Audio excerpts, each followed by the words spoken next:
If you watch the news these days and feel that beyond the daily chaos, something seems broken in our politics, you're not alone. A recent Pew survey of 23 countries finds that a median of 58% of adults are dissatisfied with how their democracy works. In the US, more than 60% share that view. In Italy and France, nearly 7 in 10. People still prefer democracy to autocracy, but dissatisfaction and despair have become ubiquitous. Now, when I bring this up with people of a certain age, they often recall the 1970s. Then, too, Western democracies looked exhausted.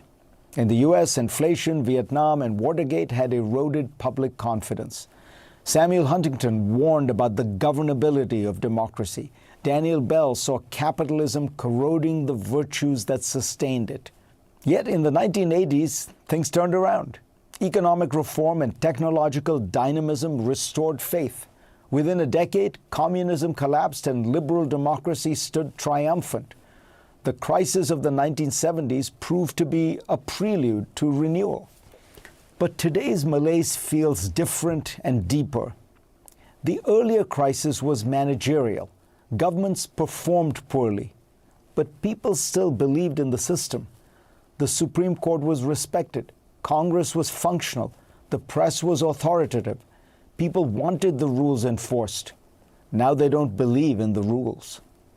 Today, America's central institutions, courts, media, universities, even elections, are widely viewed as biased, rigged. Trust in government has fallen to about 20%. Congressional approval often hovers in the teens. The media is trusted by less than a third of Americans, down from nearly 3/4 in the 1970s. The issue is not competence, but cohesion. Institutions once commanded respect because they seemed impersonal and rule-bound. Today, they are seen as political actors. In the first episode of Michael Lewis's brilliant podcast, Against the Rules, he talked about how in sports, fans shout, "Ref, you suck," even though officiating today is as accurate as ever. The problem isn't performance, it's perception. Once people decide the ref is biased, no amount of precision restores trust. The same story plays out in law, journalism, and politics. When referees are opaque or distrusted, the entire contest feels illegitimate. Lewis's point explains why accountability alone doesn't fix democracy. More transparency can make bias more visible, which feeds rather than cures cynicism. This helps explain the peculiar appeal of Donald Trump. He has abandoned the pretense of neutrality altogether as president. He acts personally, politically, even punitively, and he does so openly. To his supporters, that candor is disarming. If all institutions are biased, better an avowed partisan than a hypocrite claiming neutrality. A 2023 study by Sung-In Kim and Peter Hall confirms this pattern. When citizens perceive the system as unfair or biased, they shift preference from neutral process to direct, personalized rule. Leaders who present themselves as fighters rather than referees, who attack courts, media, and bureaucracies, gain credibility precisely because they reject the system's pretense of fairness. Trump's rise also exposes a deeper divide between left and right populisms.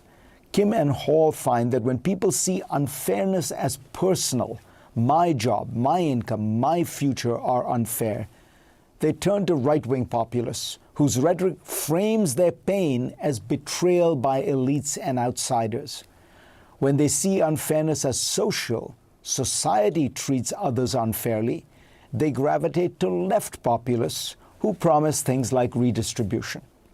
In recent years, the shocks that most unsettle people, deindustrialization, automation, migration, secularization, generate a sense of personal rather than social unfairness.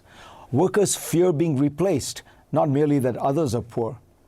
That fear produces anger and fits naturally with the right's narrative against migrants, about protection, borders, and national revival.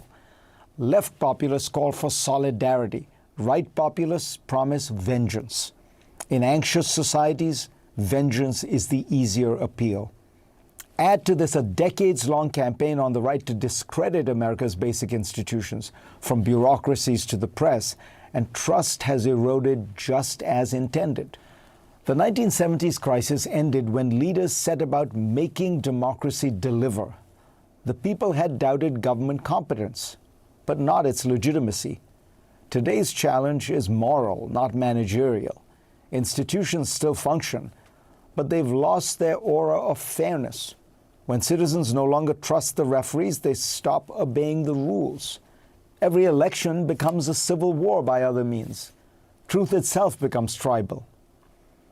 We have entered democracy's post-referee age, a world where institutions are disbelieved, impartiality mocked, and citizens choose sides not by policy but identity.